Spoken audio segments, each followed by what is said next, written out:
empire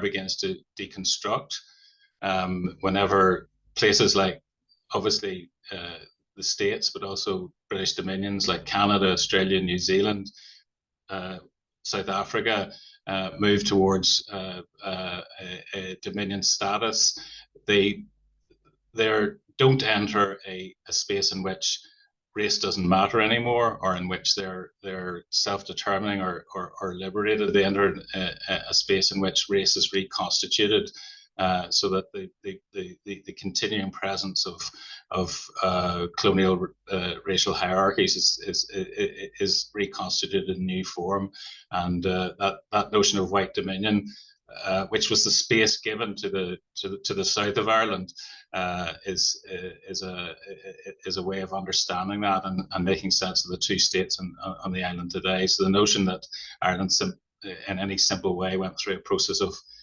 national self-determination is simply doesn't hold, and that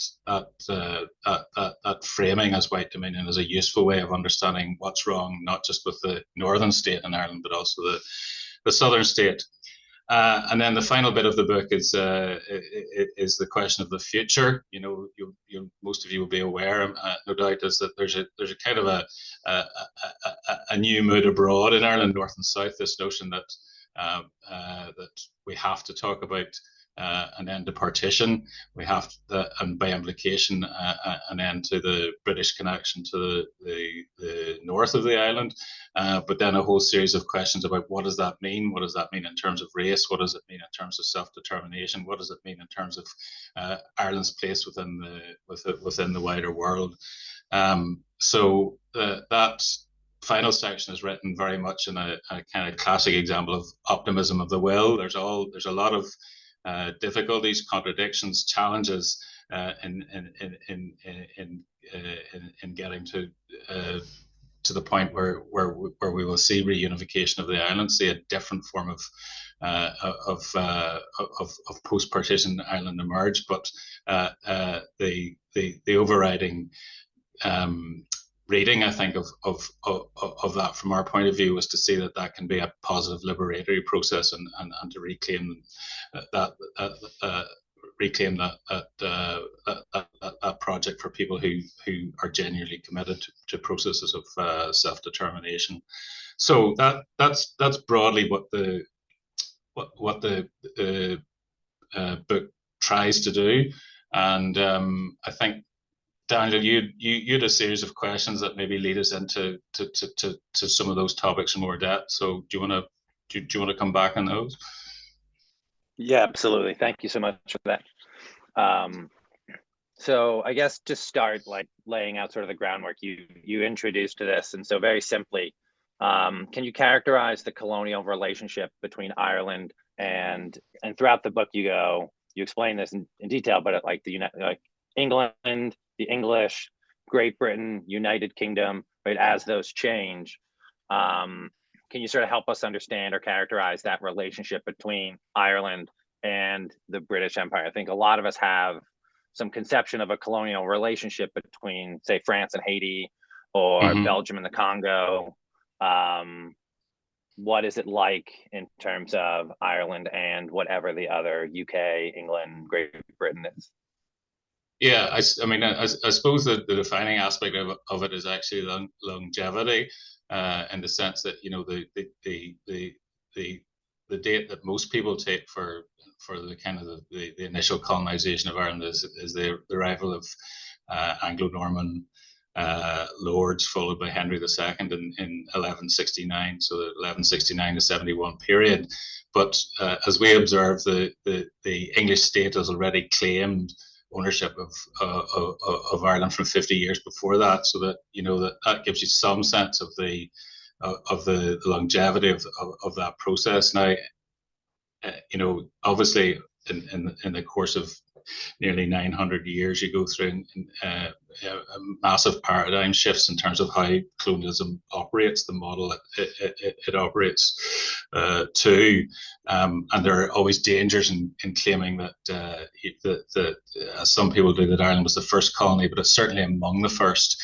And there's no question that the future development of first English and then British colonialism is constituted out of the relationship it has with Ireland from the very first. And I suppose just to kind of give you some sense of the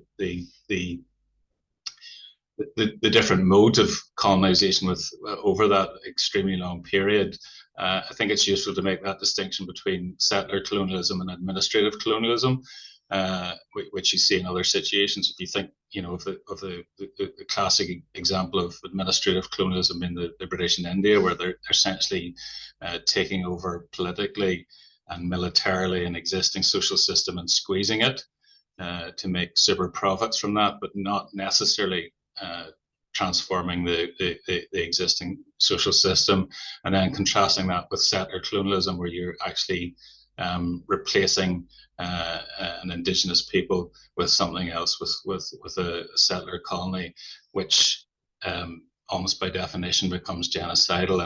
And throughout Irish history, you can see an interplay between those two different models. They're both used at different times. They overlap, but at different phases. Clearly, one is in the ascent. And I suppose, going back to what I said at the start, the kind of classic example of settler colonialism in action is what is known as the plantation of Ulster at the start of the 17th century, which does exactly what it says in the tin, and was happening at the same time as early plantations in North America, and very often involving the same people like Walter Raleigh.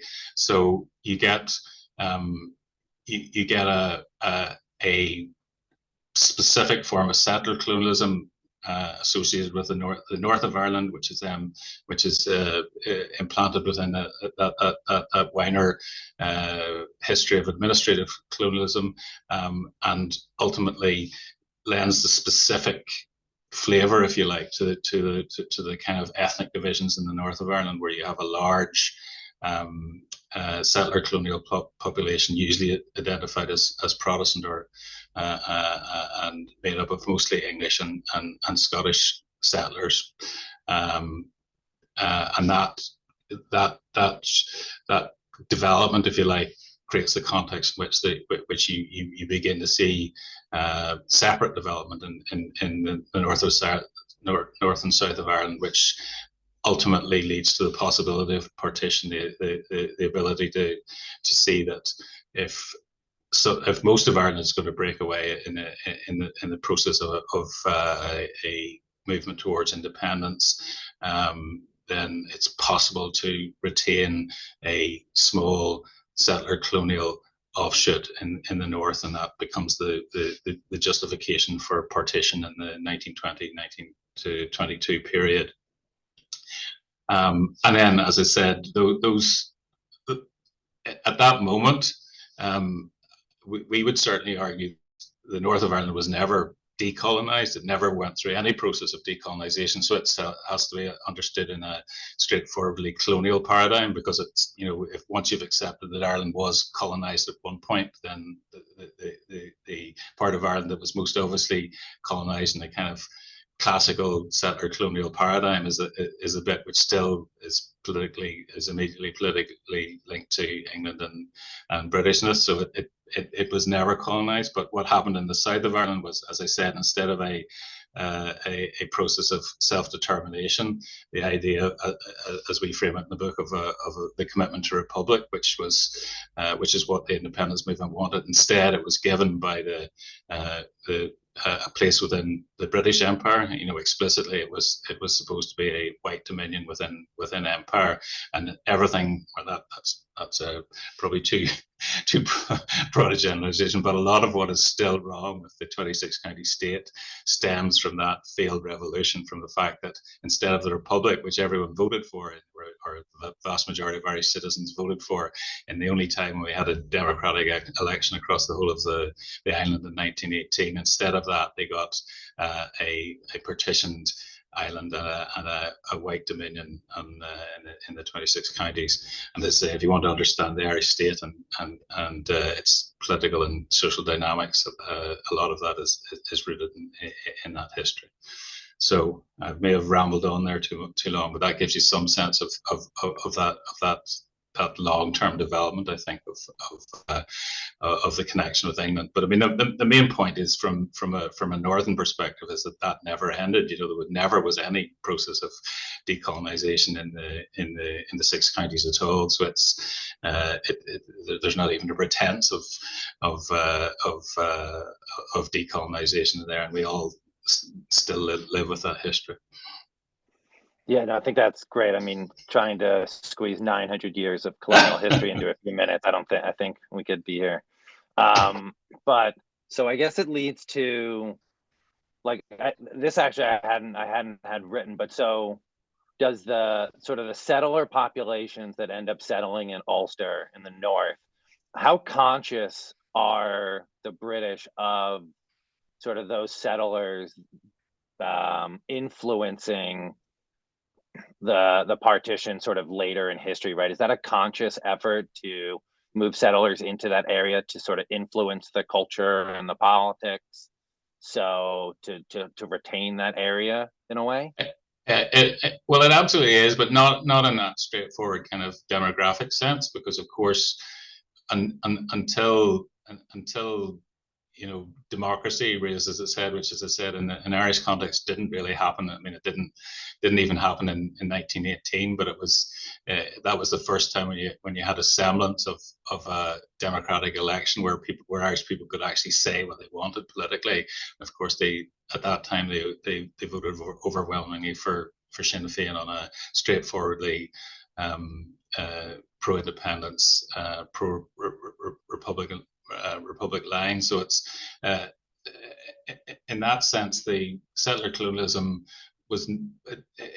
I don't think you can assume that they had the level of foresight that it would require to think in those terms. But certainly, what they were doing was saying that in this plantation model, we are going to replace the indigenous Irish Gaelic population with a colon population. In that sense, it's immediately linked, as I said, not just in terms of the model, but the idea behind it and the personnel involved with the similar process in North America that you know only too well.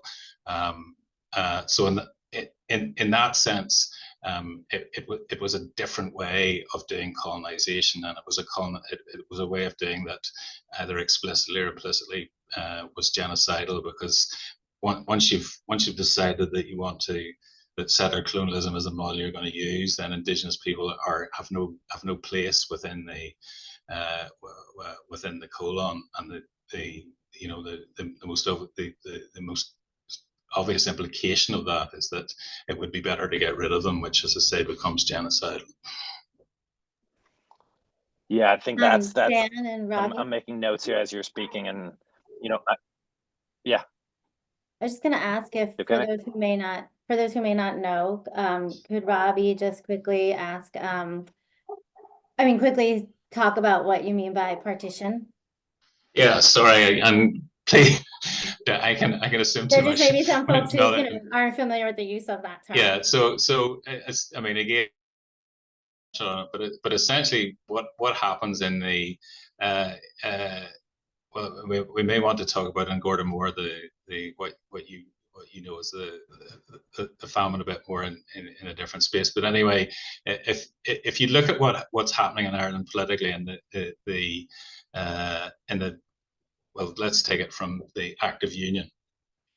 We'll go back a bit further. In the late 1790s, there's a pro-independence revolutionary Irish movement called the United Irish Movement, or in the old days used to be called the United Irish Men, but I prefer to call them the United Irish Movement now. And they're based on they draw on radical politics from both your American Revolution and the French Revolution. And I suppose that the key difference for us is that the commitment they have is to break the connection with England, to establish an Irish Republic, but they base it very explicitly on replacing the common name of Irish person, replacing existing divisions. So as they term it, Protestant, Catholic, and Dissenter.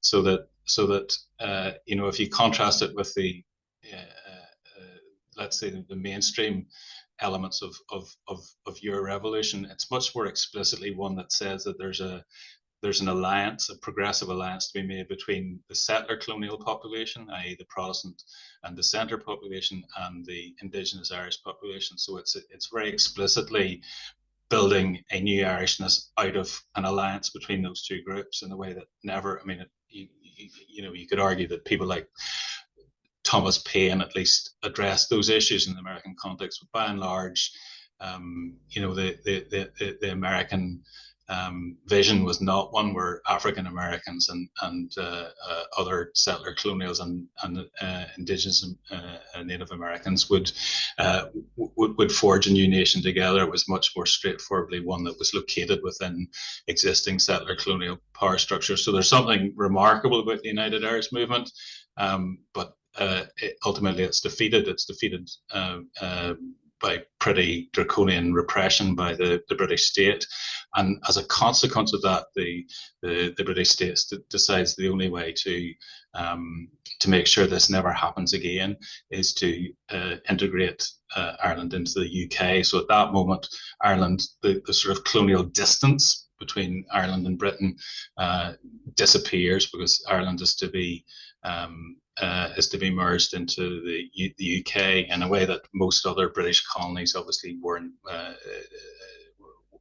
never merged. So at that point, there is a kind of case for Irish exceptionalism, you like. I suppose for us, the limitation to that process, the notion that suddenly we had access to British being UK. The word citizen obviously didn't apply because people were subjects of empire and king, but where you would be treated like ordinary citizens disappears in the 1840s with Gortamore or the starvation. So to put it very crudely and simplistically, in 1800 with the Act of Union, Irish people are forced to become British against their will, and then 40 years later, 1 million of them are starved to death. Another 1 million are forced to, as famine refugees, to leave the country. So the worthlessness of the citizenship that they'd been forced into at that time is exposed by Gortamore. But this is going back to really to where I wanted to start this conversation, is one of the consequences of the period after Gortamore is that there's a sort of a period of gradual democratization of a gradual removal of the worst aspects of kind of Irish apartheid, in the sense that what in Irish terms is known as the Protestant ascendancy, the exclusion of Catholics from most offices of the state, ownership of land and things like that. That system is gradually reformed, and you see a context in which the whole Irish state is gradually moving towards democracy, but in consequence of that, of course, once you give most Irish people the vote, sooner or later they're going to vote for something which is to break the connection with England, as to go back to the United Irish ideal again. Now, what happens obviously is that in terms of the British state as a whole, which now includes the whole island of Ireland, mostly because of the First World War and partly because of the struggle of suffragists, obviously, you have a semblance of democracy in the first post-war election in 1918. And as I said before, in an Irish context, that means that people for the first time, ordinary Irish people, have a chance to vote for something that for parties that actually represent them. And at that point, that clearly is represented by Sinn Féin, as it was there at the time, which stood on an explicitly Republican, explicitly pro-independence platform, and was supported overwhelming in that election. And what follows that after that is that the British state says you can't have an independent state. There's a war of independence, or what's sometimes known as a war of independence, which then whenever the British decide they have to give more, but are not prepared to, certainly not prepared to recognise the legitimacy of the pro-independence vote, they construct a different model of managing the island. Now, in the south, as I said, that involves the creation of what we call a white dominion, or the Free State, as it was known at that time, still within the British Empire, but with more autonomy equivalent to that which you had in Canada or Australia, but still firmly linked to empire. The most committed Republicans were not prepared to accept that, and you have the Irish Civil War that emerges out of that, the tension between those who are prepared to accept that white dominion status, and those who wanted to fight for a republic, and then an easy accommodation between those sides as the state stabilizes into the 20s and 30s. But the other side of that coin is obviously in the north, the partition meant that the part of Ireland which had, as I said before, had been part of the plantation of Ulster, which still had a Protestant settler colonial majority, was now very firmly embedded in its relationship to the British state. It didn't go through any process of self-determination whatsoever. So, sorry, I've dragged it out for a long time. That's the essence of partition, and it's a partition that we still have with us today.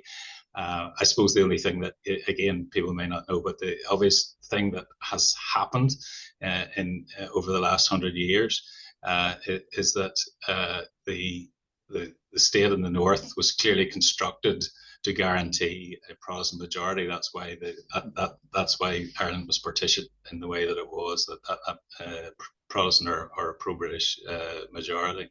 Right.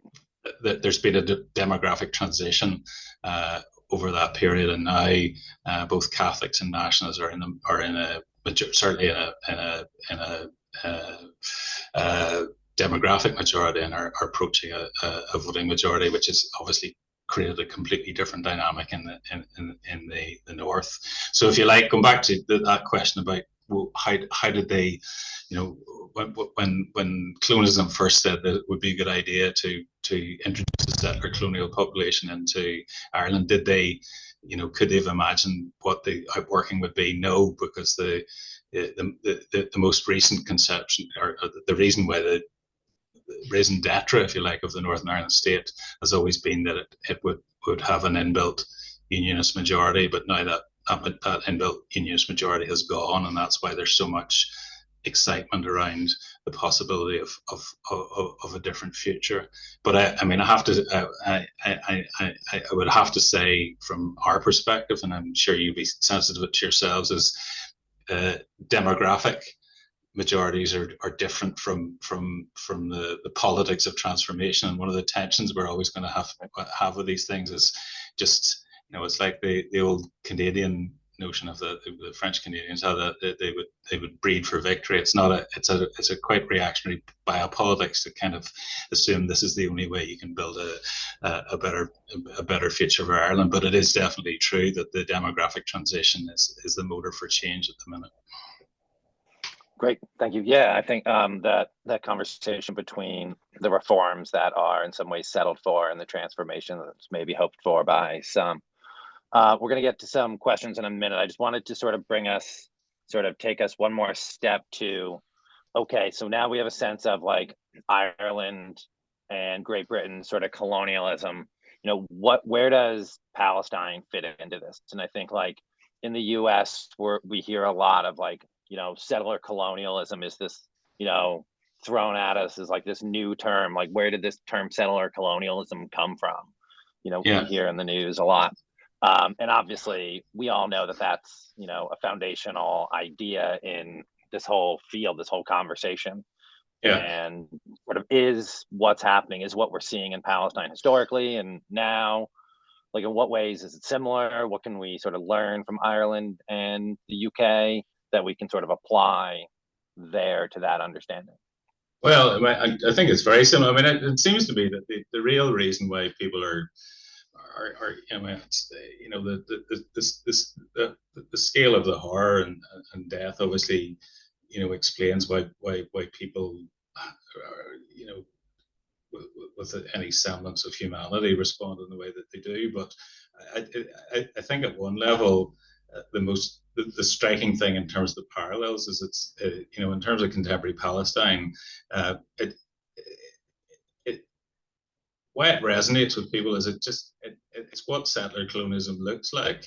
And if you see it in real time in the present, you're going, this is really, really shocking. But of course, it is what it looked like in North America. It is what it looked like in Ireland, and it is what it looked like in Australia and New Zealand and so on. So in that sense, it's only because it's happening now that there's anything unusual about it. I guess that's the simplistic way of putting it. Is it the correct paradigm in which to understand the dynamics of contemporary Israel and Palestine? Absolutely, I think so. For me, I think the population of the population of Palestine at the time of the Balfour Declaration and the mandate was it was quite a complex, rich, multicultural population, but there was about 50,000 Jewish people there at that time. So that it's the movement from that moment in history to the demography of contemporary Palestine tells you that something is going on that looks closer to settler colonialism than anything else, any other paradigm I can find in terms of colonial history to explain that. Yeah, I think like in just looking at so many sections of your text, just to sort of quote a couple, like in the first few chapters, you say things like, our only way to ruin the rebels must be to make all possible waste of the means for life. Yeah. By 1641, there were approximately 100,000 settlers in Ireland. And one point I made very clear to my students, if you'll forgive me for reading a little section. In chapter 4, you say, and Gorta Mór, which you say, as we here call it, the potato famine, wrongly, right? And Gorta Mór was a catastrophe, an Irish Holocaust or Nakba. The experience was so huge and so terrible that arguably the Irish people have never recovered. The Union created a situation that could at least tolerate and perhaps engineer a catastrophe that has frequently been referred to as genocide. And I'll read one last little bit, the footnote, which I love. My favorite part of your book, actually, are many of the footnotes that add so much of the critical. So in your footnote, you say, in 1846, I'm sure you know what I'm going to say, the Duke of Cambridge stated, quote, Ireland is not in so bad a state as has been represented. I understand that rotten potatoes and even grass properly mixed afford a very wholesome and nutritious food. We all know that Irishmen can live upon anything, and there is plenty of grass in the fields, even if the potato crop should fail. Yeah. And I mean, with the news this week of or not this week, but the news, I mean, like hitting like fever pitch, an emergency level this week of the famine level and the starvation and the calling of human animals and the cutting off of food and water and fuel. I mean, like, it is really hard to see how there is any difference between these two situations. Is Gorta Mór a good reference point for what we're seeing and hopefully not going to see in the future, but maybe might in Palestine? Well, yeah, I suppose I'll maybe come back to. I would say the other broader point I think that I got personally out of doing the book, particularly the research, is just how much massacre is a part of the colonial process, and that means massacre on both sides. I have to say, it's not just what colonists did to indigenous people. It's colonialism brings with it an inherent logic of violence that's just there all the time. So that why I think that's important in the Irish context is that and again, this is interesting. I'm sure you'd be aware of the resonance in terms of Palestine as well. But if you wanted to shut down a conversation about colonialism, the politics of colonialism in Ireland, and especially in that period I was talking about when we first started writing the book, you mentioned terror. You invoke the latest atrocity by some Republican group, and that's enough to silence people. Now, when you start to look at violence in a colonial context in the wider way that we do, you just find it everywhere, and that the notion that somehow there are good people and bad people, and those people who have a right to use violence and those people who don't disappears. It just doesn't hold in comparative context. And for us in an Irish context, I think that was it was really important to be remembered of that. Which is not taking away in any way from the sense of the horror of what that means. You can't be flippant about massacre, counter massacre, and all the rest of it. And it's a horrible, but it is what colonialism does. There's no getting away from that. I suppose then I would say that to go back to your point about and Gorta Moore, I think there are different aspects of the logic of violence within different colonial processes, and in that sense, you can find famine, starvation used as a tool of colonial control in lots of different places, but it's also strikingly present in specific examples. And the most obvious one I'm thinking of here is the so-called Bengal famine and during the Second World War. When there's a horrible kind of guesstimating calculus that goes on around this, but the estimates are anywhere between 3 million and 5 million people are starved to death as part of the war effort. And if you ask how was that possible, what is the context in which that level of starvation is tolerated, then it is peculiar to some colonial situations, and it's certainly something that we as Irish people share with other people have gone through it. But I suppose what I'm trying to say about that is it's a bit like you can't suggest that enslavement was a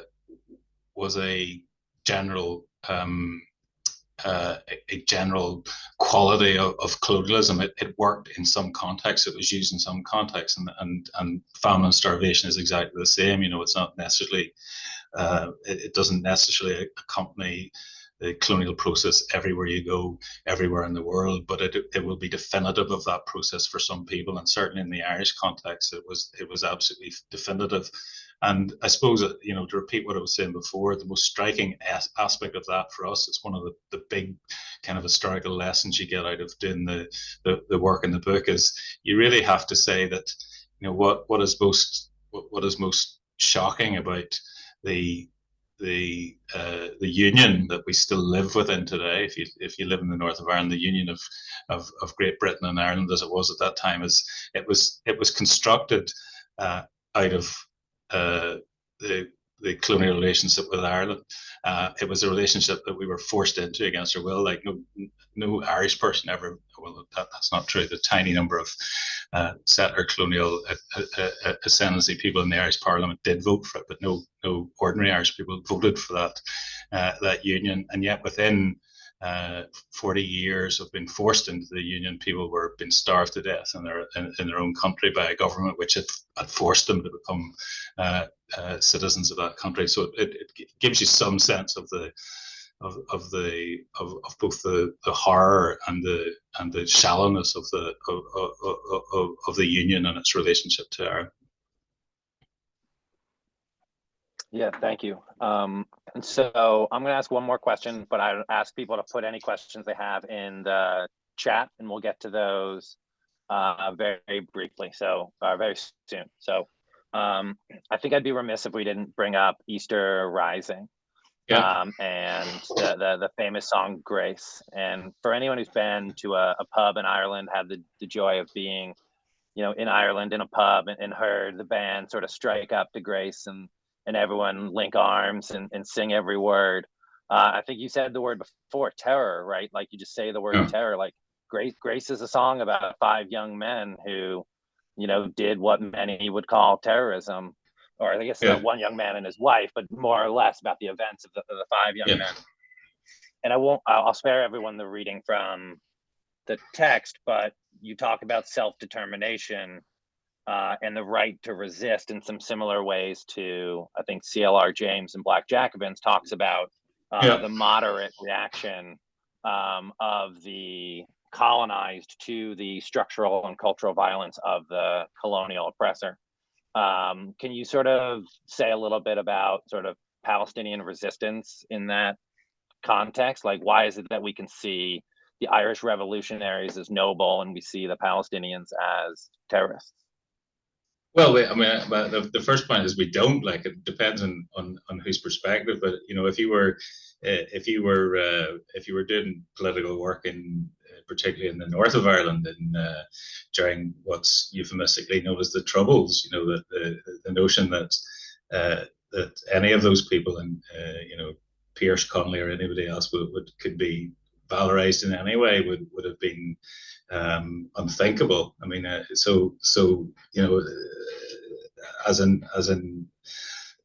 in Palestine, it's the way that those people in power, the colonial gaze, looking on those populations is going to be very different from those people who are resisting. So, I mean, and I don't know that it is actually that different. If you're asking why,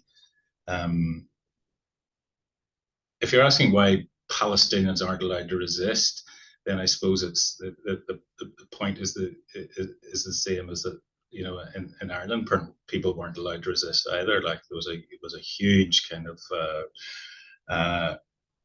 conspiracy to deny the legitimacy of even the aspiration towards self-determination or freedom, let alone a kind of more specific critique of the methodologies that people choose or chose. So there's, I'm not sure if the difference is that great, with the exception of saying that the Southern Irish state clearly, for all its the criticism that we would bring it, the fact that it accepted partition, it denied the republic, it abandoned Irish people who were trapped on the other side of the border in the north. All those criticisms are validly made, but it's still so a sense of self as coming from 1916, and that's why you do get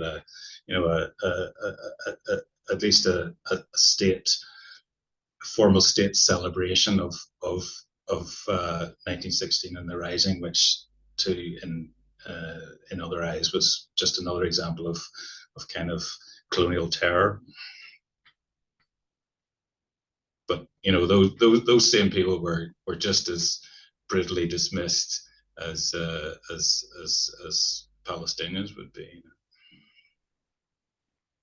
That's really helpful for me. Maybe, that is my particular point of view, where I'm valorizing them as heroes and assuming that obviously within reason that most are. But certainly I think that's a really good point. It'll be interesting to see, how long it takes for us to be standing you know, maybe not in a pub, but somewhere singing a song like Grace about. Yeah, exactly. And I suppose, I mean, the other dimension of this, which I think is much harder, and which I think that I don't know if the book resolves it, but it does at least raise the question of it, is that, you know, when you begin to look at methodologies of resistance, you know, there's plenty of interesting stuff in terms of the Irish models, which, you know, towards the end of the book, we look at them, and, you know, one of those was clearly the military resistance from the United Irish Movement, which was based on uprising right through to 1916 and beyond. But there was a mass mobilization as well, which was, you know, quite remarkable in some ways in 19th century Europe. You know, the O'Connell Repeal Association, Catholic Emancipation, which was, you know, certainly on at one level unsuccessful in terms of national liberation, but in other ways, in terms of democratization of Ireland itself, was remarkably successful. So you have the other example, which everybody will know, at least in terms of the name, is the boycotting. You know, the notion of boycotting, which has obviously entered the vernacular of international resistance, but comes from the Land League in Ireland, of people trying to get control of land, of small peasant farmers trying to get control of land which had been expropriated from them by the colonial process. But in some ways, and I would still say quite depressingly, or certainly in a way that makes you think very hard about the politics of resistance, is the most telling contribution, if you like, to the understanding of the cost of resistance are the words of Terence McSweeney, who died in hunger strike. He'd been involved in 1916, but he died later on in the Tan War, the War of Independence. And his observation was, it's not those who can inflict the most, but those who can suffer the most who will win in the end. Now, I think that's an observation which holds in lots of different situations, and I certainly would see Palestine in that context. But you have to say that, you know, the cost of that suffering is so immense that, you know, nobody should ever take it lightly or see it as a kind of a flippant observation that means that we know that justice will prevail in the end. It's a terrible cost, and, you know, whenever we look at a situation of conflict like Palestine or South Africa, or actually Ireland during the Troubles, it's mostly young, working class, marginalized people who suffer as part of that violence. You know, disproportionately the suffering is done in those communities. So it's, you know, the notion that you can just commit to that principle and it'll get you there, and then is a pretty depressing one. But that's certainly the way that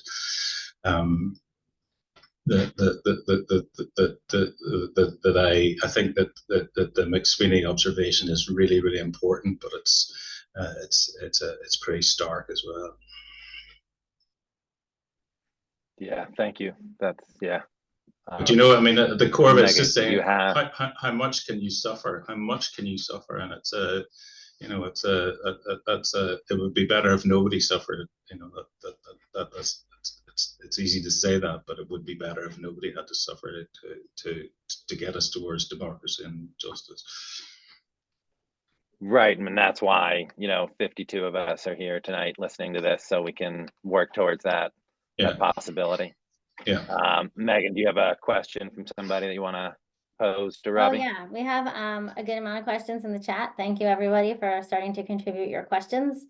Some are about sort of internal Irish politics right now, so I do want to ask first ones that really align with the Irish solidarity with Palestine, and then we can get to some of the other questions, and also some comments that people and connections that folks are making to other genocides that are happening and have happened in the past. But so I think we have a question from JF Mulligan asking, in the current theater where Sinn Féin at an intersection will always turn right, and where FG Vardarka in DC articulates a more robust version and connection to liberation for Palestine than SF O'Neill, lots of names in there, where North and South, should we, as international solidarity activists, I like that that's our umbrella term, we're all 50-something of us are international solidarity activists, should we be looking to amplify voices from Ireland?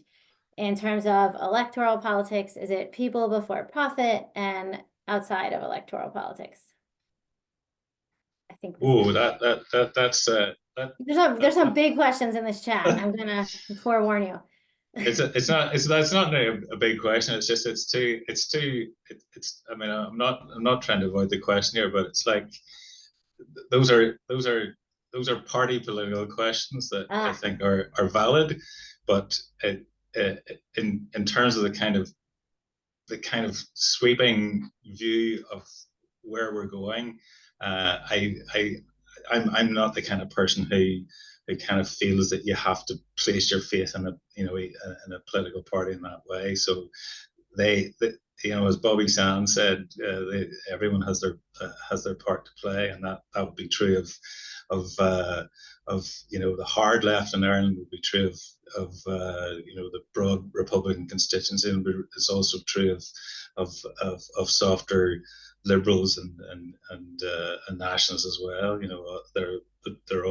They all should be citizens of a new self-determined Ireland, and they all have a part to play. So I'm not going to tell people what way to vote. So maybe we'll stay away from any of the electoral politic, party politic related questions. But I think the broader question about like amplifying Irish voices in support of Palestine. And then we have Caitlin was asking that at the final section of your book, you said that it's fairly optimistic. And is there a lesson that we can take from the last 200 years of Irish history that can help us see a way forward for Palestine, besides obviously beyond the most immediate objective of ending the current genocide, assuming that's possible? Is there a best way to roll back the colonization and occupation of Palestine that we could learn from Ireland? Yeah, that's a great question. I suppose, I think one of the ideas that you might find interesting, useful, something you can certainly engage with, because it's sort of it came at us slightly left field, but it's the way that we use that concept of mestizaje, or mixedness, in an Irish context. Drawing on obviously on particularly South American, Latin American experience. But I think the point we were trying to make with it is to say that, and we're very careful to say that we are only applying this really in the context of Ireland, but it goes back to the point I was making about the United Irish Movement, over 200 years ago, that they invented a concept of Irishness that was genuinely about an inclusive vision that included, at that time, as they saw it, Catholics, Protestants, and dissenters. So it was all these different sections of the colonized population finding common cause in rejecting colonialism and coming up with something better. Now that, what does that mean in terms of contemporary Ireland? Well, it means that what we're suggesting is that we're all incredibly mixed. If you start to look at, even if you look at the names of people on different sides of politics, you'll find people like you would recognize, like Gerry Adams. Adams is an English name. It's not an Irish name. John Hume, the Nobel Peace Laureate, Hume is a Scottish name. So in an Irish context, that mixedness is kind of a defining part of who we are, and it's come precisely because of the colonial process, that the only reason that those, or the main reason that those Scottish and English names are part of contemporary Ireland is because of the colonial process. But we still acknowledge that history and come out the other side with saying, well, there's something really important about the vision of the United Irish Movement to transcend those differences and come up with a common citizenship which is genuinely liberatory and self-determining and inclusive. Now, I'd be very loath to say that any other people have to adopt that model, and I think there are also dangers in it. That obviously that there are other people for whom indigeneity is a really important part of their political identity, and they don't want to be mixed. Their mixedness might be possible culturally and politically, but it's certainly not something to be constructed genetically or biologically. But the reality in Ireland is that we are incredibly mixed, and if we are trying to come up with a solution to our legacies of colonialism, that acknowledging that and affirming that, I think is part of it. Now, if you go to Palestine today and say that that it's possible to imagine an unpartitioned Palestine in which there's space for the equivalent of Protestant, Catholic, and dissenter in Irish terms in Palestine would be Jews and Arabs and other groups.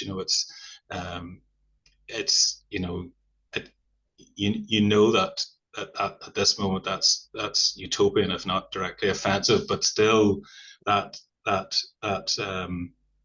acceptance of the mixedness that comes of the colonial process and the possibility to create something better and affirming out of that, I think is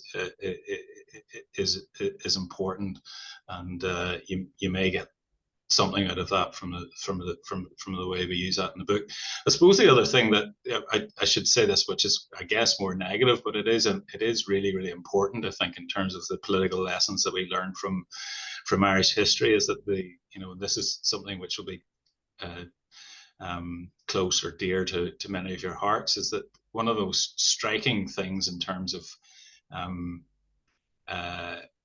the Irish experience in America is that notion of how the Irish became white. That's actually one of the questions in the chat. So okay, so I'll speak to that now. That it is quite shocking for it certainly was very shocking for me as an Irish person the first time I arrived in the States and encountered a very specific form of Irish American racism, because it doesn't resonate or chime with our sense of selves in Ireland, and the kind of solidarity that we think we should feel with other people, not least Native Americans and African Americans. But there's an empirical question about how it was possible that those people that we've talked about before, the famine refugees who arrived in New York and other places in North America, and within a generation were turned into and that you have to be very careful about the generalizations here, because it wasn't all, but you would say certainly the center of gravity of that population moved from being a population that was not just anti-imperialist in terms of its cultural and political sense of self, but also was arriving in the States as refugees of genocide, and yet could within a generation buy into a particularly reactionary and straightforwardly racist notion of whiteness. Now there's a lot of work done on that, and all I can say on that is if you're interested in it, Noel Ignatieff's How the Irish Became White or Ted Allen's The Invention of the White Race are key texts, really, really important, because if you're like me and you've always been interested in racism and anti-racism in Ireland, it always seems that it's a kind of tiny little footnote to history, but when you look at these histories of race in America, you suddenly realize that the Irish played a really important role, but very often a very negative role. And anyway, the point I'm trying to make about that is the key question is what Alan calls in his book of the sea change. How was it possible that people who came with a revolutionary and certainly not a white consciousness, their consciousness was as Irish people who were victims and survivors of colonialism. How was it possible that so quickly a lot of them anyway were able to be co-opted into a particularly reactionary notion of whiteness? And I suppose again the importance of understanding that history, which we can talk a wee bit more about it if people want to, but the importance of understanding that history in terms of the way you think about Palestine is that the horror of the Irish experience of a quarter of the population starved to death by their own government is a pretty gruesome indictment of the political system that they left. But how is it possible to move so quickly from that level of consciousness to a situation where you not only are prepared to buy into notions of whiteness, but you will subscribe to straightforwardly racist opposition to abolition and all the rest of it. That's the history you'll all know better than me, the New York draft riots and all the rest of it. How is it possible for that to happen so quickly? Now, what it says is that suffering in itself doesn't turn people into good, committed anti-imperialists or anti-colonialists for forever afterwards. It's people make sense of themselves in particular political contexts, and some of the justification for what the Irish did was just survival in a pretty hostile environment in North America. But nevertheless, I think politically you'd have to say they made the wrong decision, and it just shows you that referring back to your own suffering is not enough. It's not enough if you want to understand what needs to be done in terms of justice and equality in the situation in which you find yourself now. And that, to me, there's a straightforward lesson, I think, in terms of Palestine. It's the horrors that have been visited upon Jewish people in the Holocaust and over centuries of anti-Semitism are not a justification for what's happening in Gaza now. Thanks for going into that and addressing, I think, part of Sam's question. I'm in the chat here, and I'm sure that those of us on here who are descendants of the Irish diaspora can probably, many of us outside of the New York area can speak to, how sort of conservative our Irish families are in this area in terms of their racism and focus on kind of fitting in and being accepted with the other white people. So I think that's a really but the only thing the first thing I always want to say is to be really critical and self-critical of what it means to be Irish in the States. But the others, the next point of that is you also have to, accept that was dialectical as well. James Connolly is part of that story. Elizabeth Gurley Flynn is part of that story. There's a part of ongoing resistance and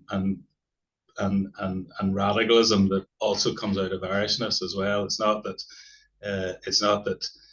the people who were reactionary and racist stayed Irish and the other people stopped being Irish. It's Irishness is contested and dialectical in itself, and part of the challenge for people like you is to reclaim the most radical and progressive bits of not just Irishness but also Irishness in the States, because there's plenty of really important good stuff there as well.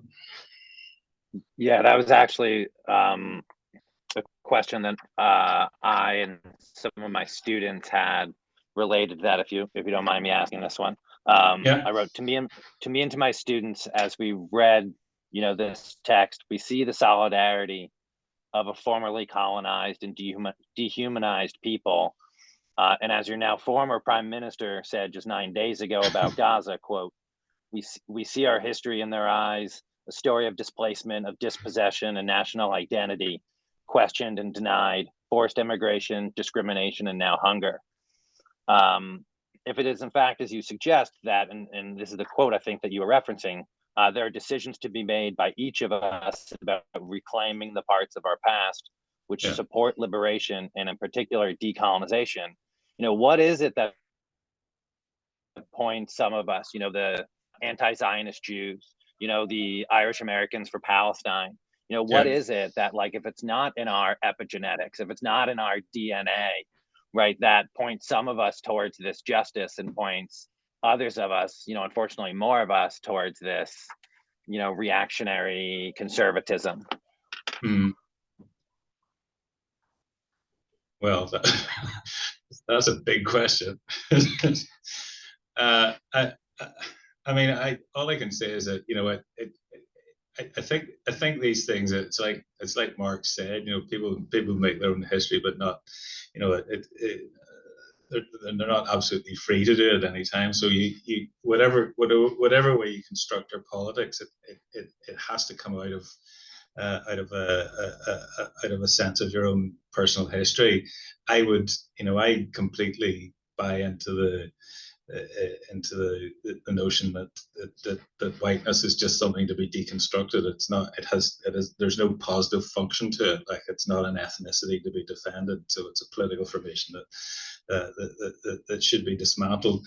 But if you're somebody that is identified as, or self-identifies, or is identified as white in the American context, or indeed in the Irish context, once you've observed that, what's left? Well, I would say that for some of you anyway, Irishness is a context which doesn't make you a good person. It doesn't make you naturally radical or revolutionary or anything else. But it's a contested space in which if you want to make sense of that in terms of progressive democratic politics, then there's plenty in that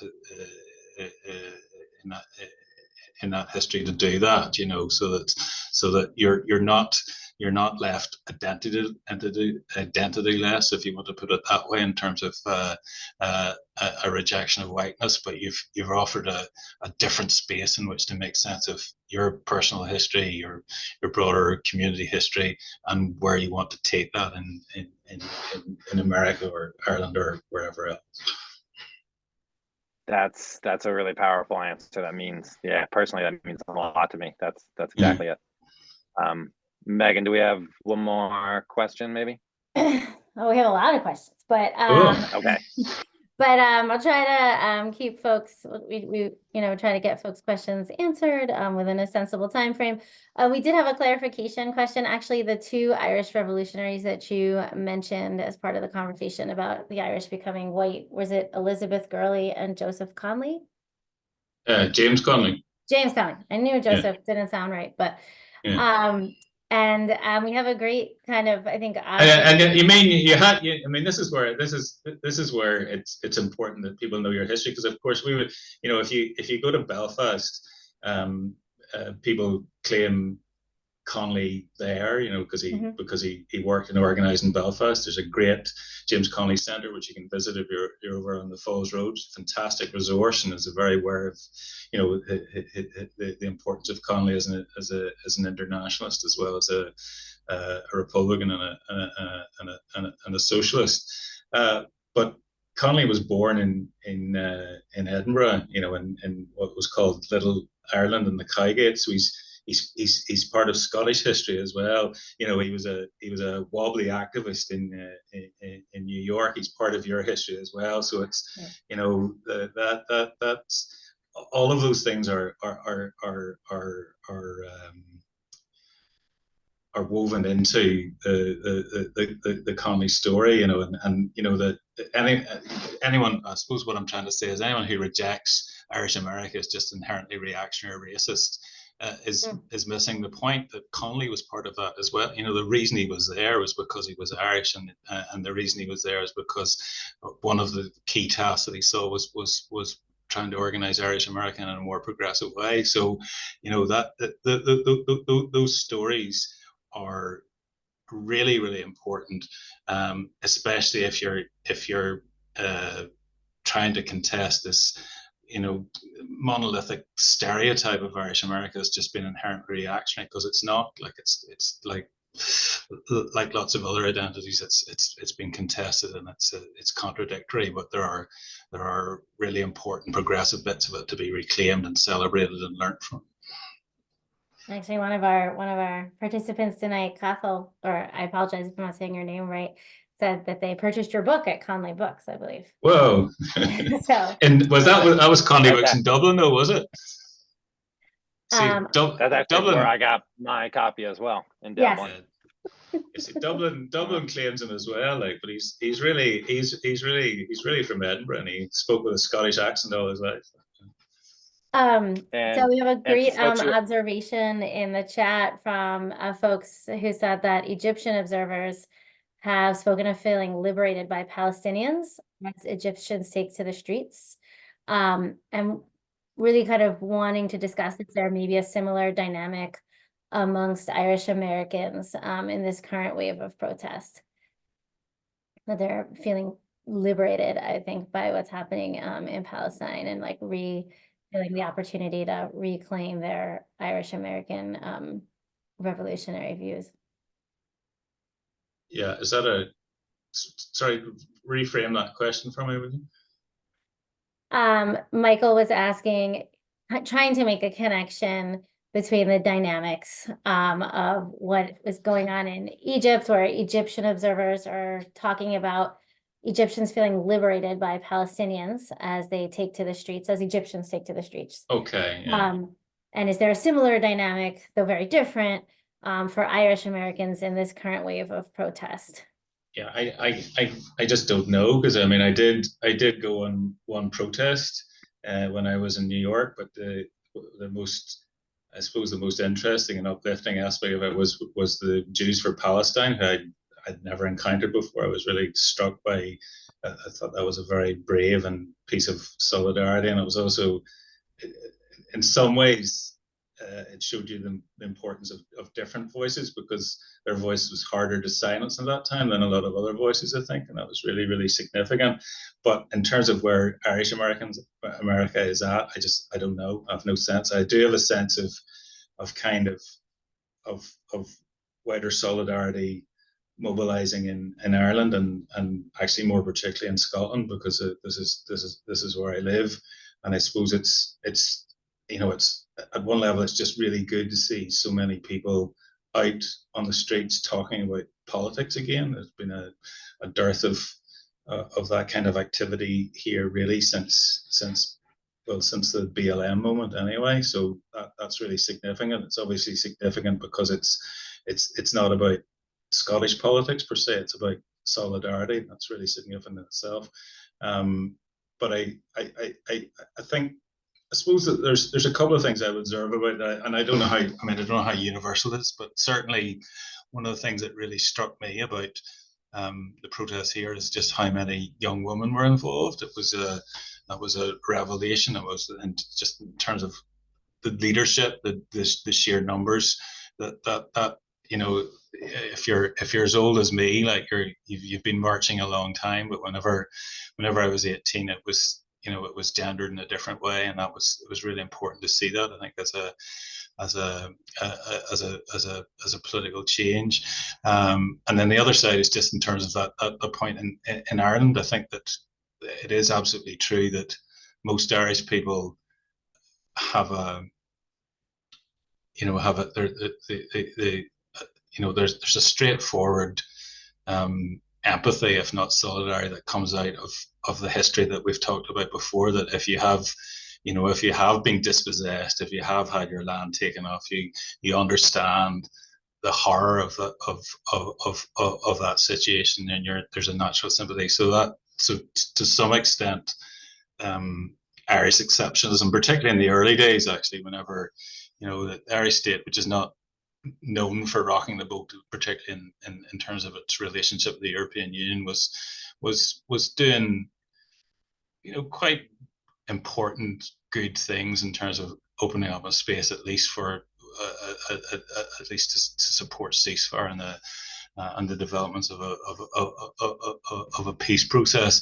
But the reason that happened, in terms of the political, which, I mean, it was genuine in terms of, I think most political parties felt that way, but the reason it happened is because most ordinary Irish people felt that way. You know, that was just a natural empathy with other people who have experienced dispossession in that way. So I'd be kind of intrigued to hear whether Irish Americans look at that aghast, or they go, oh yeah, we probably should feel the same way, or, you know, empirically, I just don't know, because I haven't, apart from that, the one march I talked about, which was now feels an awful long time ago. I just have no sense of what Irish America is actually saying about Palestine. I suppose this is one thing I should say, and is that I think in the conclusion to the book, we're very generous in some ways to Joe Biden, and that's partly because the conclusion was written just after he was elected, and there was some sense in which he might have drawn on you know, the progressive legacy of his Irishness. There's some hope, at least, that would be the case in terms of his position on Palestine. I think there's nothing to suggest that his kind of Irishness has kind of mediated his politics in any way. So that my take on that would be it's kind of sad that the kind of general Irish solidarity that you see among most ordinary Irish people isn't replicated in terms of certainly your president, if nowhere else. But empirically, I don't know. You'd have to tell me what's happening with Irish American organisations and if they're doing any work on this at all. Yeah. So you brought up Joe Biden, so I'm gonna really quickly ask you, what role did he have in your prime minister resigning last week? Did he? Was there pressure? Was that? What's the conversation in on your continent? Now this is where our whole conversation is going to fall apart. You have to remember that the Taoiseach is not he's not my prime minister. I'm a northerner. Like I'm one of those Irish people who's trapped inside the 6 counties. So you know, whether I like it or not, my prime minister's Rishi Sunak, and you know that so there's I'm being facetious about that, but there's a real point in that, is that one of the more interesting dynamics that is opening up and will open up in terms of this ongoing conversation now about the ending partition and a reunification of Ireland is how much the political identity of the northern nationalists, for want of a better description, who are now, as I said, in a voting majority, how much that contradicts some of the politics of the political establishment in the South, because until very recently, you know, the mainstream parties in the south of Ireland weren't that worried about northern politics in the way that it might change politics in the south, because it just was a different politics. And Sinn Féin were not a big party in the 6 counties. The SDLP, who until recently were the majority nationalist party in the north, you know, had no presence whatsoever in the 26 counties. So one of the reasons you're seeing a kind of a weird mixing up of political identity is that all of those establishment parties in the south, particularly Fine Gael and Fianna Fáil, are now will have to reconstitute themselves in the context of reunification, and they don't really know how to do it. Like, you know, they're unsure of what that means. So you know, I'd be loath to predict what's going to happen, but you have to say that it is really interesting, because Irish identity in the north is significantly different from Irish identity in the South, and how what that means when we put them together is a kind of a really interesting political and cultural question. You know, I suppose, I mean, just to illustrate what I mean is that, you know, the Irish identity in the North has been based on until very recently just surviving in a really hostile sectarian state that regarded you as having no positive political role to play whatsoever in what was an expressly unionist political formation. So that the kind of politics of resistance that came out of that, you know, is very different. It's very different to kind of mainstream establishment Irish in the South, and it doesn't mean that that there won't be reunification, but it does mean that there's a lot of political questions that are still up for grabs in terms of what we want. Like, I mean, this is the whole gamut of what would a properly independent, self-determined Irish Republic look like? Like, you know, is it in the EU? Is it in NATO? All those kind of questions in which, you know, anyone who's progressive will obviously have an opinion, but those things are the future on that is unwritten, and you know, it's part of struggle to decide what way we want to situate ourselves in terms of all of those things. But you can I suppose what I'm trying to say about that is that one of the things you can clearly see is that the most conservative reactionary forces in the 26 counties will have very little bother in finding a relationship with the most conservative reactionary forces in the north of Ireland, and anyone who's a progressive or a radical will have to make sense of that new reactionary alliance, which will likely emerge in the context of reunification. Thanks so much for all those awesome answers. They're super thorough. I know we are at 8:30. I'm not sure. We have some folks dropping off. We're at about 43 people. People have to run, but there's a lot of good comments in the chat and a lot of good conversation happening, supporting both American Irish and their support of the pro-Palestine movement. But also a very important question that many people have asked is, what is the best way to get your book? So I'd want to make sure that we identify that for folks on the call before we drop off. I think for you, you know, that the edition that Daniel was talking about is out on Haymarket, and it helpfully for you, it dropped the Irish title, so they decided that North Americans couldn't use the Irish title, so it just appears as Ireland, Colonialism and the Unfinished Revolution on Haymarket, so you should be able to get it in any good radical bookshop, I would hope. Hopefully that's so folks, you're not ordering it off Amazon, I think is the answer. Yeah, spot on. Spot on. I do just want to point out that you can order directly from Haymarket. Yes, you can order directly from Haymarket. We did have a great comment from our first question and comment that I'd be remiss if I didn't bring it up, was one of our native folks here from the US really making the connection between the way Irish travelers were treated and the United Tribes in North America, otherwise referred to as Turtle Island.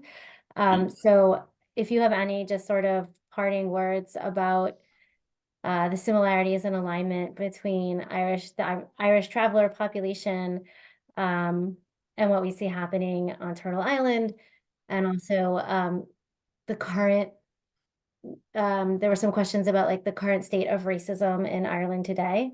Yeah. Oh, no, we need another hour. It'll be another 3 hours. I didn't want to, I wanted to make sure we made that. The first thing I would say is that more generally, I mean, that again, sometimes these things can be trite, but the Choctaw solidarity during Gordon Moore is still remembered here very, very, very strongly. It's really important, you know, that people on the Trail of Tears could hear about starvation in Ireland and send money in solidarity with Irish people in that context is, you know, that resonates through history, and it's really important more generally in terms of the way that Irish people think about their relationship to Native Americans. In terms of travellers, absolutely. I think the sad reality is that the most grotesque evidence of Irish racism there is the treatment of Irish travellers who, if people don't know, are a white indigenous group. So, you know, most people who don't know Ireland or Irishness probably couldn't tell the difference between an Irish traveller and as we would say, a settled person or a non-traveller in Irish context. But nevertheless, the conditions in which Irish travellers are forced to live, the level of exclusion and racism that they experience, the levels of suicide and self-harm within the communities are shocking at the minute, and you know, the negative resonances in terms of those experiences are real, and also the political lessons that need to be learned, to think in terms of people who have been minoritized within their own communities and have to find ways of struggling and political representation to get out of that. So it's, you know, this is a subject which is very dear to my heart. I could talk about it all night, but the observation is absolutely correct, that the resonance is there to be made. More generally, I think it's a really frightening time in terms of racism in Ireland itself. You know, people may have been aware of the riots in Dublin recently, which were, you know, just straightforwardly racist, anti-immigrant.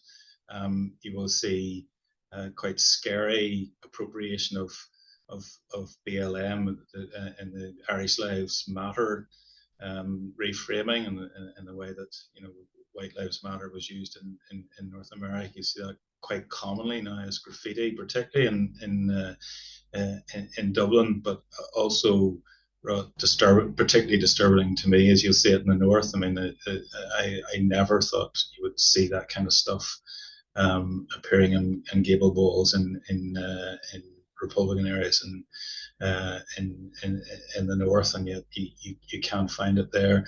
So it's a very dangerous moment, and it's quite a novel moment, because it's a kind of, if you want a quick snapshot of what's happened, is that, you know, Ireland went through the south of Ireland went through a period of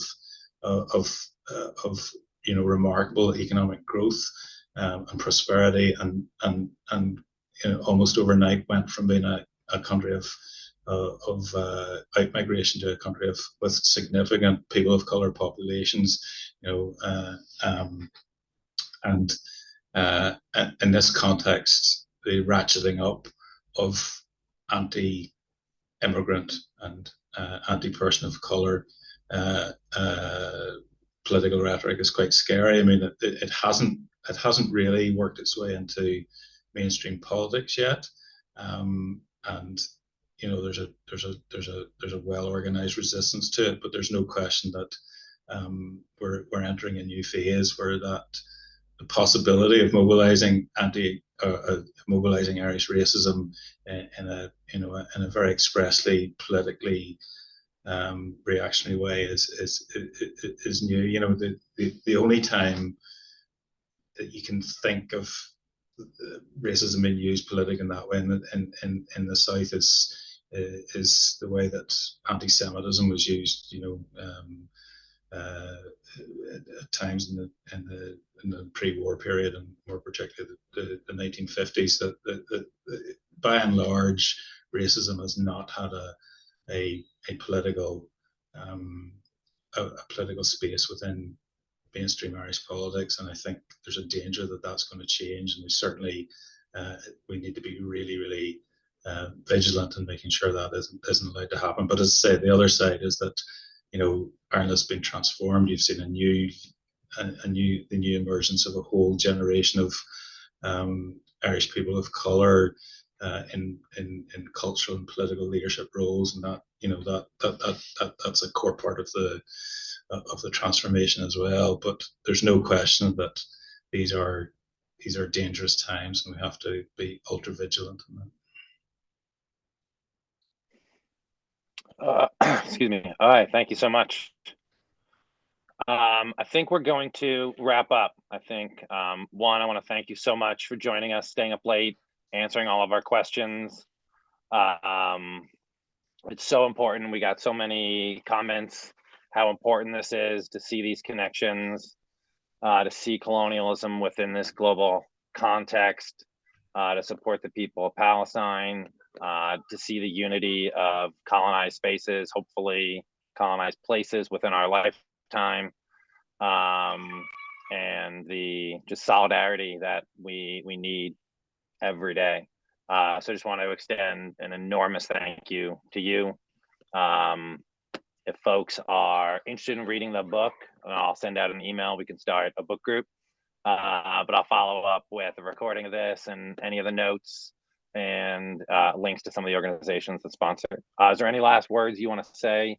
Anything you're working on that you want people to check out before we log off here? No, I suppose, I mean, I just to you know, sincerely thank you. I mean, I love engaging with progressive North America, and it's wonderful to hear your different voices. So it's great to do that. I suppose the only other thing to say is that if there's still people who have specific questions, I'm really happy for you to send on stuff to me. I know that, you know, if people want to do that, certainly do it, and I'll do my best to respond. But no, I in terms of my current research and political work, a lot of the stuff I've done recently is around the Irish language in the North, and you know, there's a particularly vibrant and very progressive Irish language community that has developed out of the you know, the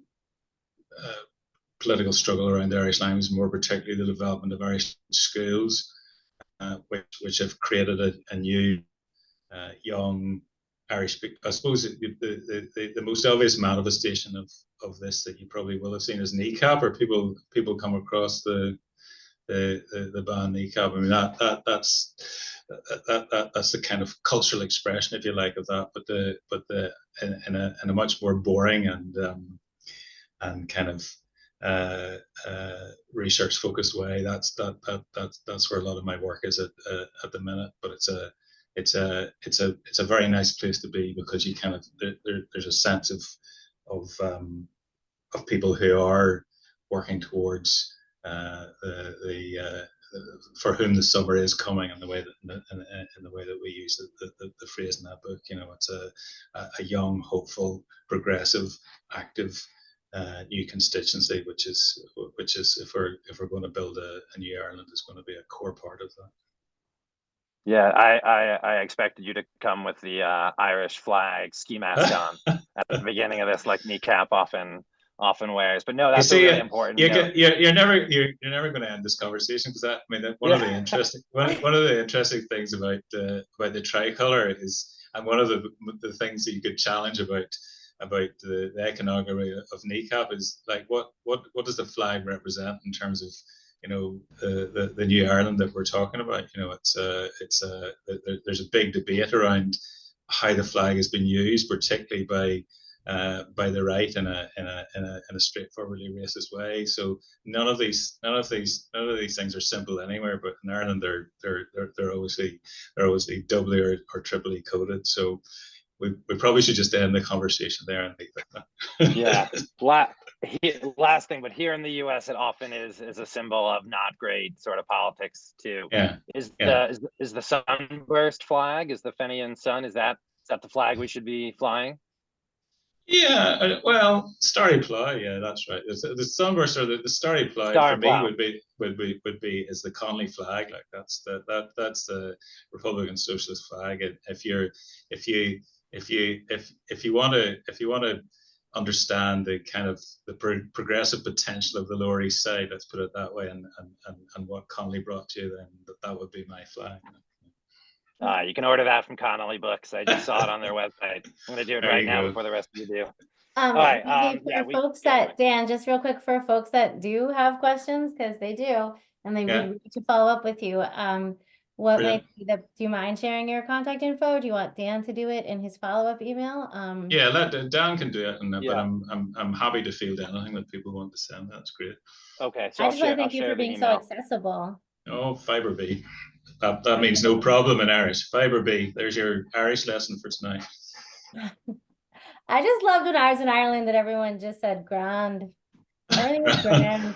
I was like, yeah, it is. Okay. Go ahead, Dan. No, I'm all set. That's it. All right. EOI, August Slan. Bye, everybody. Good night. Slan, Thank you so much.